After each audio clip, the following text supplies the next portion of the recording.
A luxury jet on its maiden voyage is jolted in midair. Declare an emergency. We have a wingtip! The plane has lost part of its wing. It became clear that we were in very, very big trouble. The crew struggles to land the badly damaged plane. November 600, X-ray Lima, declare an emergency. But the trouble isn't over when they hit the ground.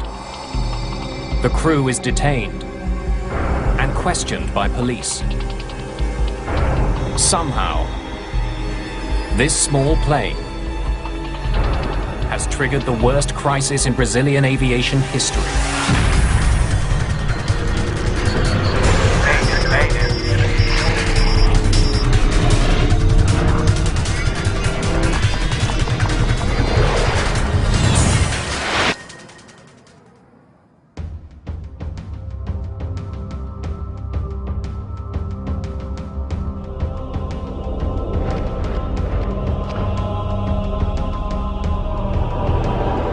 September the 29th, 2006, in São José dos Campos, Brazil. 3, 2, 1! It's a big day at Embraer headquarters. The Brazilian aviation firm has just sold a brand new private jet to XLR, a US charter company. The price tag, $25 million. It's a beautiful airplane, and there was a beautiful little ceremony that Embraer had in the hangar just before we got on the plane. And the guys from XLR were particularly proud. The Legacy is a modified regional jet. The cabin redesigned for comfort. It can seat up to 13 people. And in its first 4 years of service, Embraer has delivered almost 100 of these sleek business jets. XLR will use the jet to fly customers around the world. But first, the company has to get the plane up to the United States. Joseph Lepore and Jan Palladino will be at the controls for the jet's maiden voyage. They've been down in Brazil for a couple of weeks, getting familiar with the new plane. Joe Sharkey is a reporter for the New York Times. He's been offered a free ride home. We were delivering an airplane, basically, and my role was hitchhiker, and they kindly invited me along.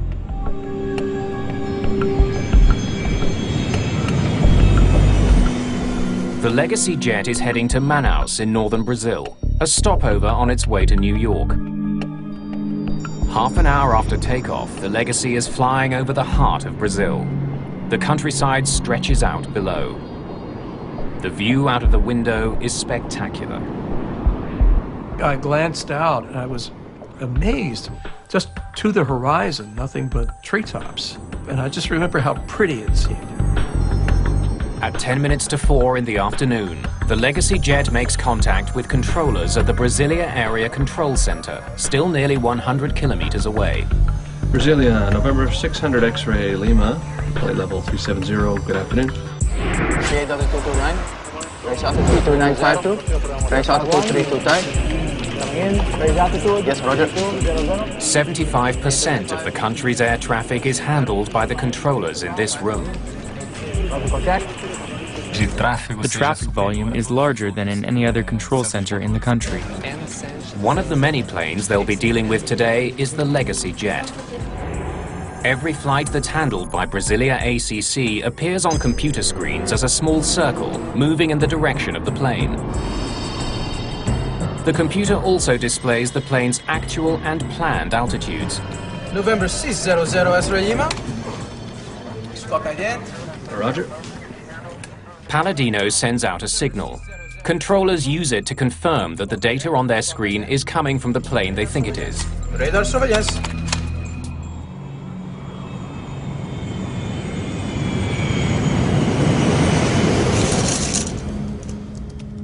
An hour later, the flight has settled into a familiar routine.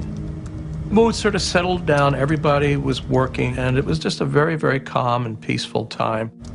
I was transcribing notes from one of the interviews from the Embraer tour. Brasilia, November 600 X-ray Lima. But in the cockpit, Palladino is having trouble getting back in touch with air traffic controllers in Brasilia. Brasilia, November 600 X-ray Lima. He can't raise controllers on the frequency he used almost an hour ago. He tries other channels. Brasilia, November 600 X-ray Lima.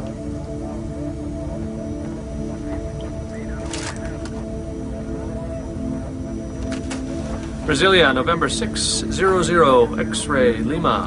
November 600 X-ray Lima. After 12 attempts, Palladino finally gets in touch with Brasilia ACC, this time with a different controller who provides radio frequencies for future contact.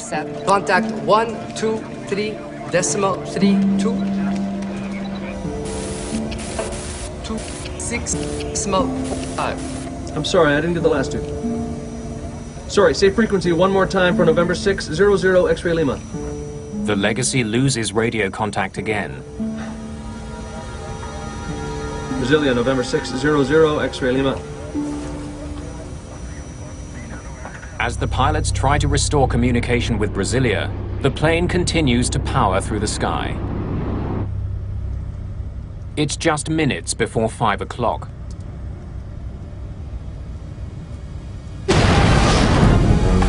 Suddenly there was the loudest bang I've ever heard in my life. The concussion itself seemed to affect every atom in my body. What the hell is that? Just fly the airplane, dude. Declare an emergency. Sit down back there. No one's sure what's happened to the jet. But when Joe Sharkey looks out of the window, he's stunned by what he sees. The end of the wing was chopped off and it was serrated. It looked like it had been chewed off. It became clear that we were in very, very big trouble. XLR Vice President Ralph McKaylee rushes to the window for a look at the damage. I said to Ralph, "How bad is it?" And he looked at me and he said, "It's bad."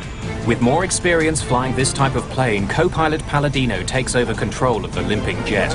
Just let me fly the thing, dude. All right? We're descending. I want to get down. Okay, it's yours. The crew still can't make contact with controllers. November 600 X-ray Lima, declare an emergency. Do we have a wingtip? No. The entire tip of the Legacy's wing is breaking up. That affects airflow and is making the plane hard to control. Yeah, doing okay? As the plane begins to descend, passengers in the back are worried that the damaged wing is getting worse. Our main concern was that wing, but it had taken such a hit that the structural integrity of the wing was obviously in question. The leading edge was separating. With so much damage to the wing, the pilots can't turn sharply. Too much stress could rip the wing right off. We were in a position where we realized we were going to die.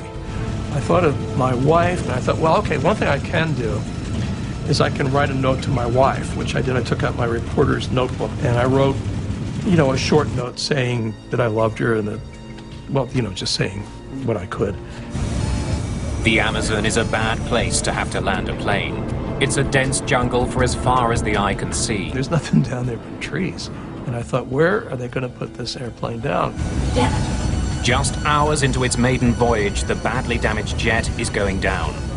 Palladino and Lepore's flying will soon be analyzed and debated throughout Brazil. The verdict against them will be harsh. Please answer, November 600 X-ray Lima. The crew of the Legacy jet searches desperately for a place to land their crippled plane. Captain Joseph Lepore finds a small military base on his chart. November 600 X-ray Lima, we have an emergency.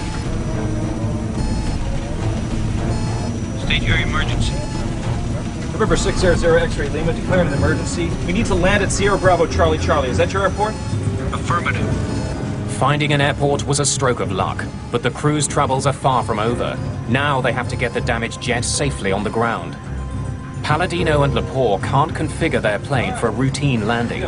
Hold it. Let's dump the flaps at the top of the flare, right? So give me 9 on the flare. 9. Extending flaps increases the size of the wing. Since a bigger wing can generate more lift, pilots can slow down to land. You good? Yeah, I'm good. Okay. With all the damage they've sustained, the crew doesn't want to put too much pressure on their wing. They won't be able to extend their flaps until the last moment. They'll have to land faster than usual. Everyone sit down back there. I see these trees now, at ground level, just sort of, it looked almost like a movie with one of those moving backgrounds. And I'm thinking, I hope this runway doesn't run out.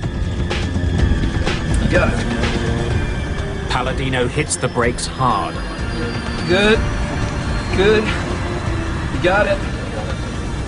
Hold it. Then finally the plane begins to slow.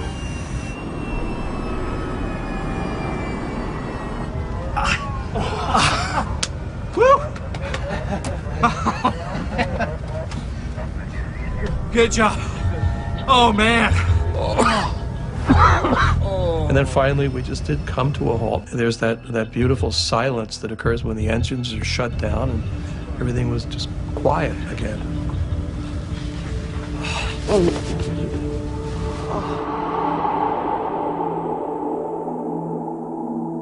For more than 25 minutes, the business jet had flown with part of its wing torn off.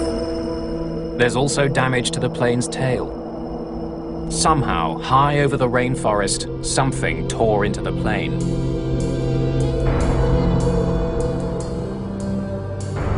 The bizarre day takes another strange twist. Because they've landed at a military base, soldiers confiscate the passports of everyone on board. And that's the point at which I realized that we were in custody. I don't think the others on the airplane had the immediate sense that this was a custodial situation. Along with the two pilots, the jet's passengers are taken to the nearby airbase.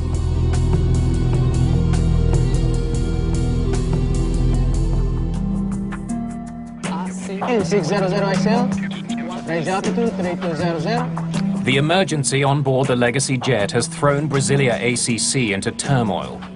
But it's not the only problem controllers there are facing. Takeoff. Another plane they're expecting to see hasn't shown up. Goal Flight 1907 should be on radar in Brasilia.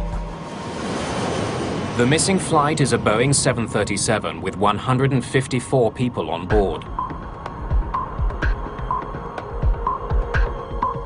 It's been in the air for 2 hours and should be nearing Brasilia. But controllers there can't find any trace of that plane. Manaus, there isn't any gold. There isn't any gold with us here. It's on its way. They check its status with controllers in Manaus, who were last in contact with the plane. Anxiety was high, and controllers were confused about what to say. They didn't know what was happening. Deep in the Amazon, those who were on the XL Air jet are also struggling to figure out what happened. We hit something, man. That's all I know. Maybe it was a condor. Are you kidding? It was 37,000 feet. Well, maybe it was a military jet. No, I think the plane must have exploded when we flew through the debris field. It would have been more impact. As they're trying to piece together the day's strange events, the group gets some shocking news.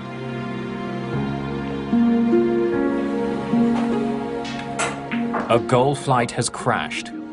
It's the plane that's been missing.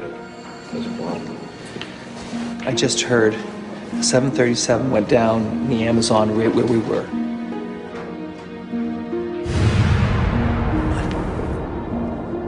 It was like a thunderclap. The world changed immediately. And Joe and Jan were just stricken. I don't think I've ever seen two more anguished men in my life. The Goal flight crashed right where the Legacy lost a piece of its wing.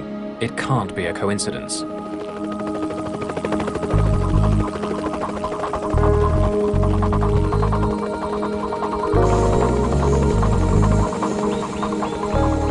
Approximately 100 kilometers from the military base, the wreckage of Goal Flight 1907 has been found. The greatest difficulty involved the fact that the plane fell straight down. When it hit the ground, the trees covered it up, making it hard to get to. The shattered remains of the plane litter the jungle floor.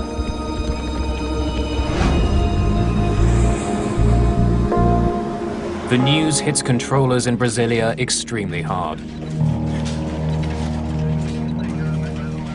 They had just realized that the worst thing that could happen in air control happened. People were crying. A lot of people had to be dragged out of the room. Things were not under control in the room. Over the next several days, troops pour over the scene of the Gol crash. The dense jungle slows their progress. A makeshift helicopter landing pad is carved out of the jungle. It's becoming increasingly clear that no one has survived. 154 people are killed. At the time, it's the worst crash in the history of Brazilian aviation. What had happened in the skies above the Amazon?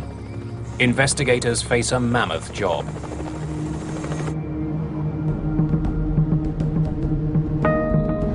Colonel Rufino Ferreira is in charge of the investigation into the Gol crash. An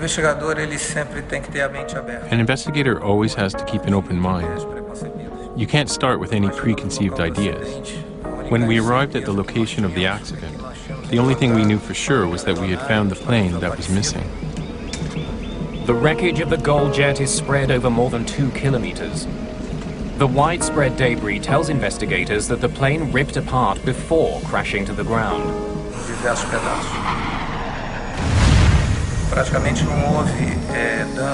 There was practically no damage caused by the impact with the ground. The plane had already fallen apart.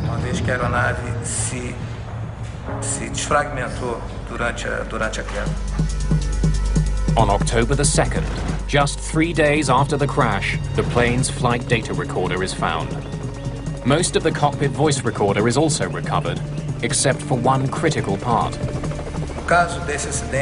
In this accident, the impact was so strong that the module separated from the recorder. Modern voice recorders don't use tape. Conversations are recorded digitally onto a memory module. But that part of the Gol CVR has broken free. Without it, the rest of the cockpit voice recorder is useless.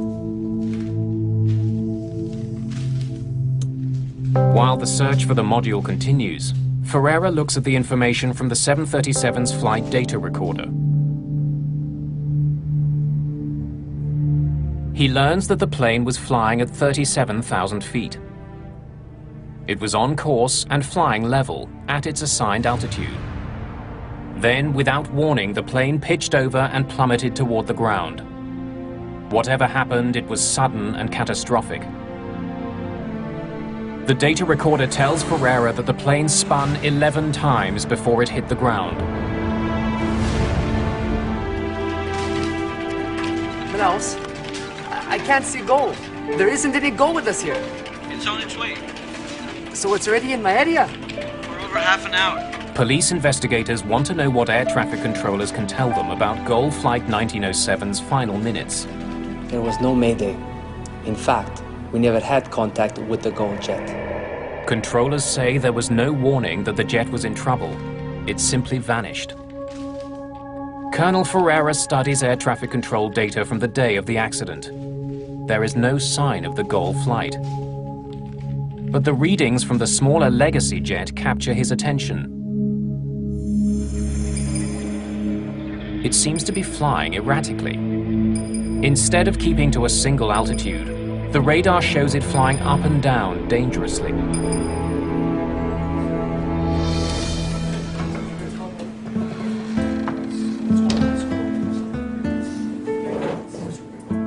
Perhaps the private jet pilots were testing out their new plane by climbing and descending quickly. They may have collided with the Gol jet as a result of their reckless flying. When that information leaks out to the country's newspapers, it makes front-page news. The population thought it was unjust that a smaller aircraft was able to make an emergency landing while the larger aircraft with 154 people just fell into the Amazon and everyone died. Neither Lepore nor Palladino are officially charged, but they are confined to a hotel room in Brazil while the investigation continues.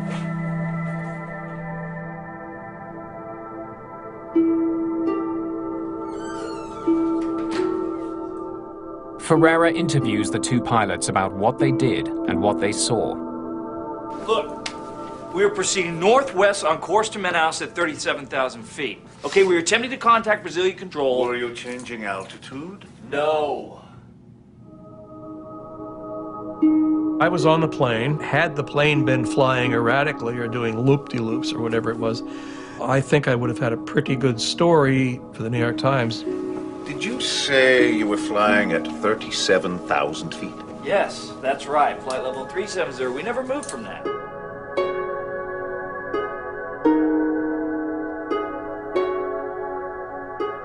When he reviews the information from the Legacy's flight data recorder, Ferreira confirms the pilot's story. Although the ground radar shows the Legacy flying wildly, the data from the plane shows that it didn't change altitude at all. But there is something shocking about the Legacy's path. The business jet was flying north to Manaus, the GOL flight south from Manaus.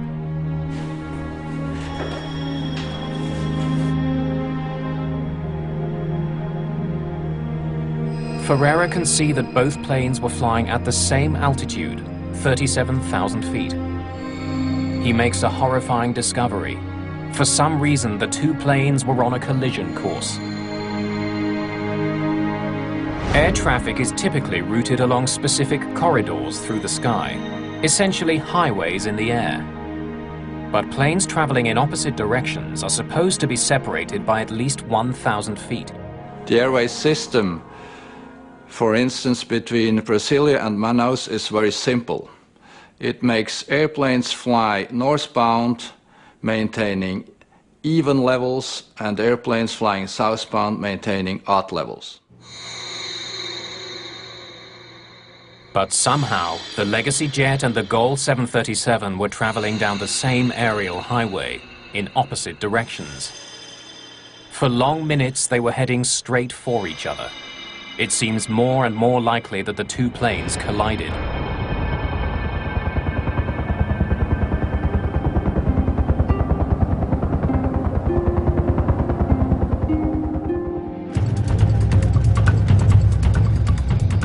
At the crash site, workers find support for this incredible theory. The left wing of the GOL flight is recovered. Investigators discover that about halfway along the wing, it's sliced clean through. None of the other wreckage is sliced this way. The precise nature of the cut tells Ferreira that this is not damage that was caused by impact with the ground. The damage on the left wing clearly shows that it was caused by a collision with another plane. The badly damaged wing would have sent the 737 into a spiral dive. The pilots would have had no way of controlling it.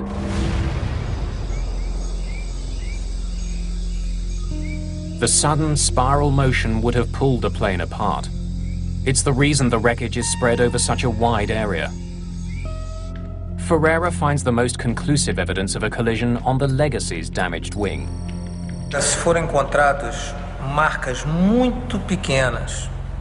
On the Legacy, we found very small traces of paint that came from the GOL wing. Considerada como da cor da aeronave, da GOL. Together, the planes had a combined speed of 1,600 kilometers an hour. At that speed, the wingtip of the small jet easily sliced through the 737. Colonel Ferreira now understands what caused the GOL jet to crash, but he doesn't know why. How had the two jets ended up in the exact same airspace without anybody noticing?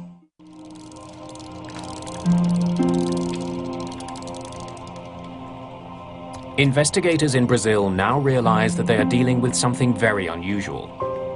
A mid-air collision is a very rare event in aviation, and it should not have happened with two very modern new aircrafts. The situation becomes more complicated when investigators study a critical document, the Legacy's flight plan. Flight plans are filed by using a standard form which is the same all over the world. The form will contain the flight number as well as requested flight level or altitude.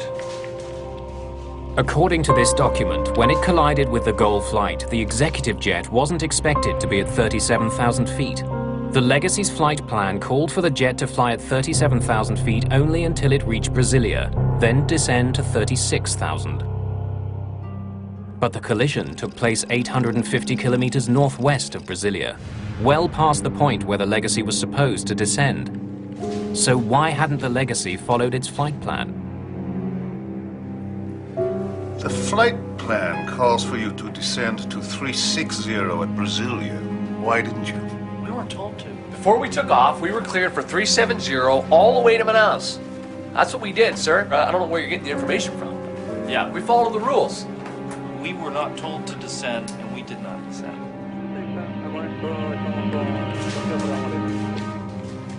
Colonel Ferreira needs to check the story that the crew is telling. He wants to know exactly what they were told by controllers when they took off from São José dos Campos. November 600 X-ray Lima, ATC permission for Manaus, flight level 370. The Legacy's last instruction was to fly all the way to Manaus at 37,000 feet. The pilots obeyed that instruction even though it differed from their flight plan. Air traffic control always can deviate from the flight plan because they have best knowledge of the actual traffic situation. Leaving Manaus, the GOL jet was also cleared to fly at 37,000 feet. Both planes were assigned the same altitude by controllers at opposite ends of the country. Once we were certain that both planes were flying at the same altitude, we knew for sure there would be a lot to investigate on the side of air traffic control. Ferreira turns his attention to conversations between controllers in Brasilia and the Legacy jet. The cockpit voice recorder from the Legacy gives investigators a remarkably detailed look into what happened on the private jet. The brand new Legacy jet has a state-of-the-art recorder that captures 2 hours of conversation. The CVR was probably the most important component in the investigation. November 600 X-ray. At 10 minutes to 4, the crew is told to change radio frequencies and get in touch with the controller monitoring their flight. Change frequency to 125050. Decimal 1, I'm sorry, 12505, good day. Good day. At this point, the Legacy jet is approaching Brasilia, but the crew never receives any instructions regarding their altitude. Brasilia, November 600 X-ray Lima, level 370, good afternoon. November 600 X-ray Lima. When the Legacy overflew Brasilia at flight level 370, according to the flight plan, it should have been descending to 360, but air traffic controllers simply forgot to give the order to the Legacy to descend to 360. The pilots would have assumed they were meant to stay at 370, 37,000 feet. No airplane should ever change altitudes without receiving instructions from air traffic control. To discover why controllers didn't give that crucial instruction, Colonel Ferreira takes a closer look at the technology used to monitor the traffic over Brazil. So, can you call up the Legacy jet screen for me? Na tela radar, nós recebemos a informação. On the radar screen, we see the altitude, speed, and the transponder information of each plane. Nós chamamos que é o código transponder da aeronave para a identificação de cada aeronave. Each flight has an individual code assigned to it that helps controllers track it. Underneath that, there are 2 separate numbers. On the left, the plane's actual altitude. On the right, the altitude the plane is supposed to be at according to its flight plan. So here, the number changes to 360.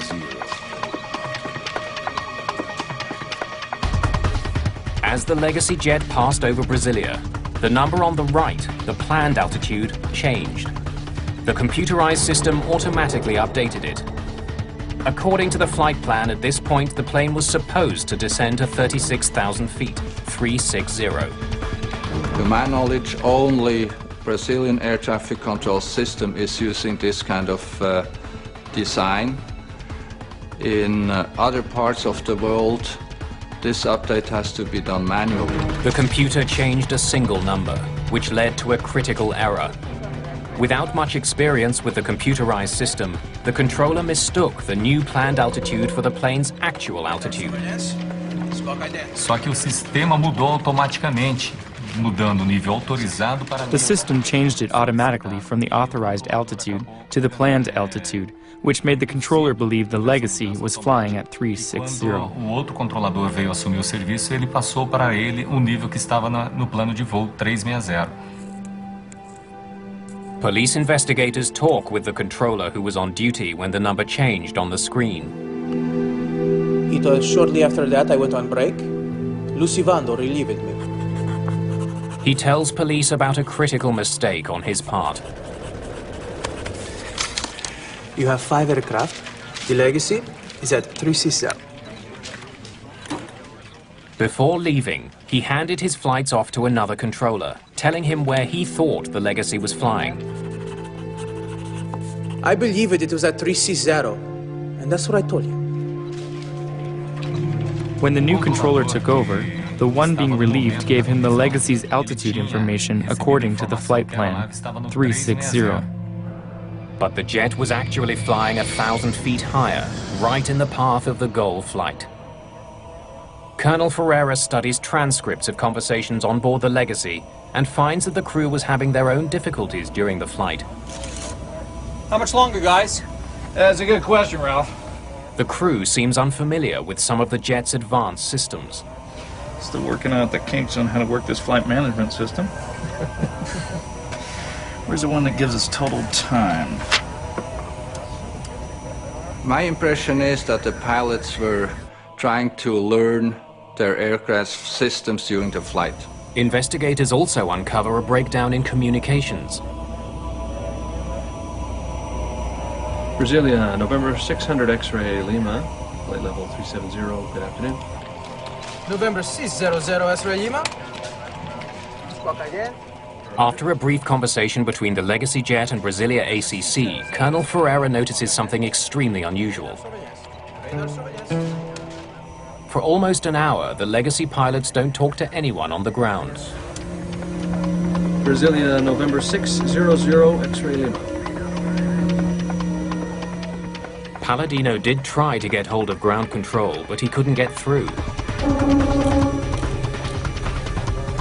Brasilia, November 600 X-ray Lima.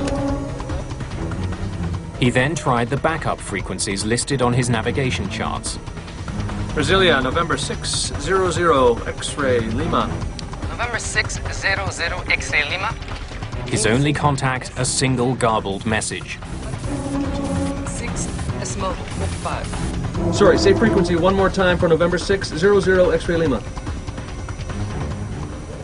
Both pilots and air traffic controller should have been more concerned of maintaining two-way contact all the time. This is their duty. Brasilia, November 600 X-ray Lima. Had pilots and controllers spoken, they might have discovered that the Legacy was flying north in a corridor reserved for southbound traffic. As the public learns about the mistakes in the Air Traffic Control Center, there is growing pressure to make some changes. We wanted to understand what had happened to these people inside the control room. The controllers should have been able to see on their radar screens that these two airplanes were flying in a collision course. Brazilian air traffic control is one of the last in the world to be run largely by the country's military. Since they're run by the military, they're run by the Brazilian Air Force, we did not have complete access to information except for what was released. As fingers are pointed at controllers, many of them come forward with stories of overwork and poor training. They complained that they weren't well trained in English language, which is the international aviation language. Also, they had complaints about their equipment. In fact, the controller who incorrectly reported the Legacy's altitude had been on the job for only a year.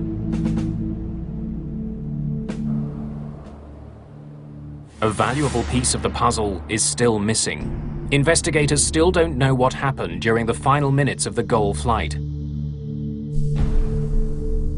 Soldiers have been scouring the Amazon jungle with metal detectors looking for the plane's missing memory module.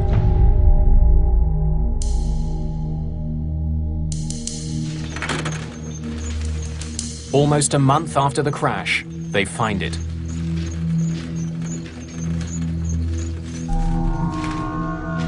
Colonel Ferreira hopes to hear some reason why the Gol crew wasn't able to avoid colliding with an oncoming jet.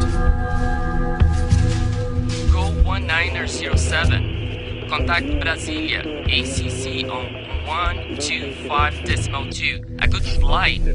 Thanks very much, Brasilia 12.2. Gol 1907. There are no alarms before the collision. No warning that they were flying straight for another jet. Pilots rely on air traffic controllers to keep other planes out of their path. They spend much of their time monitoring their instruments, not the skies ahead. At the speed they're traveling, they'd only have to look away for a few seconds to miss an approaching plane. There were no issues of communication and no misunderstanding between the pilots and air traffic control.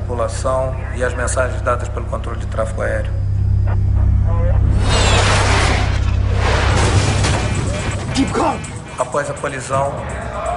They had no idea what had just happened to their plane and fought until the end to regain control.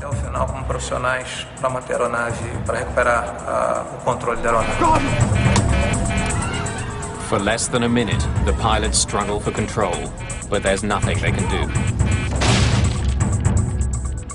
But why were there no warnings? Both planes were equipped with a safety feature designed to prevent exactly this type of accident. Ferreira now needs to know why that system failed. Earlier in the investigation, strange radar images suggested that the Legacy pilots were flying wildly over the Amazon. Now those suspicions have vanished, but Ferreira revisits the fluctuating radar data to understand why neither plane knew the other was coming. You see, the altitude is varying significantly. To try to understand this last piece of the puzzle, Colonel Ferreira returns to the radar display that air traffic controllers saw the day of the crash. Instead of displaying just the expected altitude and the actual altitude, the letter Z appears between them. The Z on the air traffic controller screens indicates that the airplane he's looking at has lost its transponder. Modern commercial aircraft are equipped with transponders. Like small radio stations, they broadcast information on the plane's altitude and flight number. This information is received by computers on the ground and instantly displayed on the screens of air traffic controllers. In Brasilia, if the transponder fails, so-called primary radar takes over automatically. Signals are sent out from the ground that hit the target and return. Those readings are wildly inaccurate. The inaccuracy of the radar tracking the Legacy jet explains why its altitude appeared to be rising and falling. Investigators discover that the transponder wasn't sending out signals for more than 50 minutes before the crash. But controllers didn't notify the pilots. That may be because they didn't notice the subtle change. There's an even more critical role played by the transponder. It doesn't just beam information to controllers on the ground, but to other planes as well. All commercial aircraft are equipped with a warning system called TCAS, the Traffic Collision Avoidance System. TCAS picks up a signal from an oncoming plane's transponder and issues a warning if it's too close. If either plane's transponder is off, the system won't work. What the hell is that? Ferreira discovers that the Legacy's transponder was working early in the flight and after the collision. But for more than 50 critical minutes, it was silent.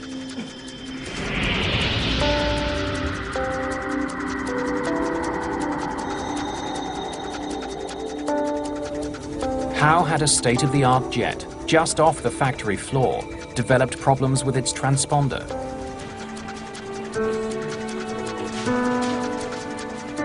Investigators examine the Legacy jet's transponder unit.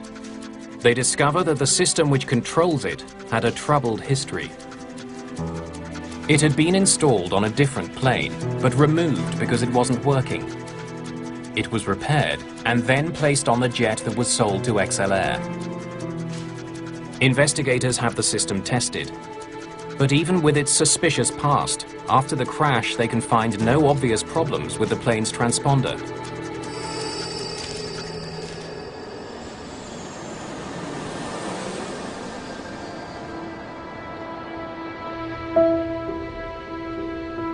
Now this is the layout now on the standard one and the legacy jet. Colonel Ferreira does notice something potentially dangerous about the design of the Legacy's cockpit.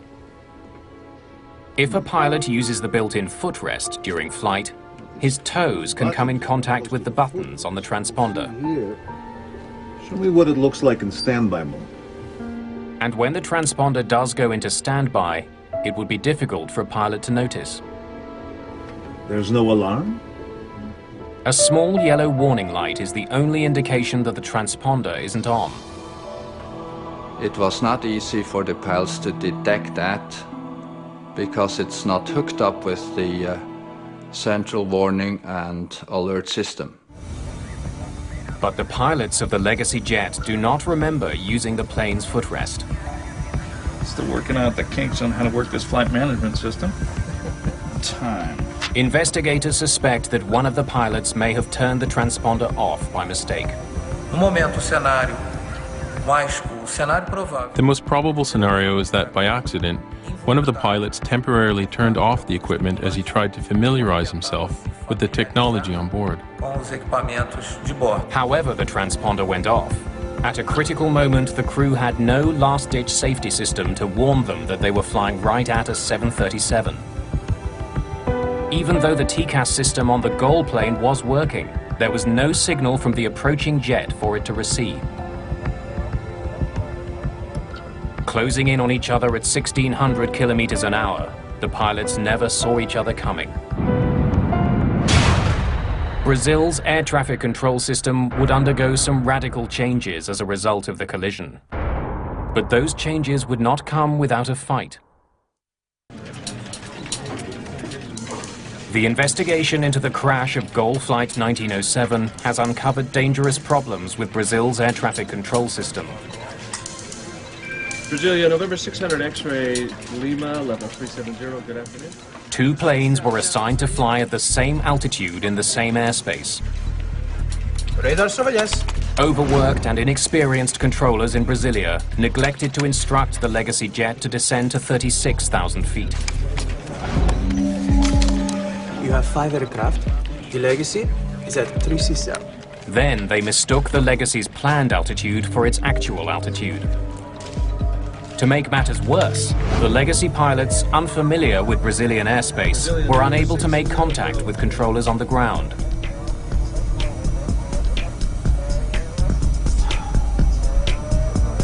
And somehow the transponder, which broadcasts their location in the sky, went silent, which controllers in Brasilia failed to notice.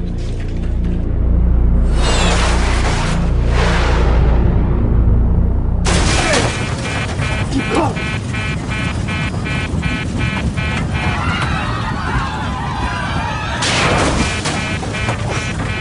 Keep going!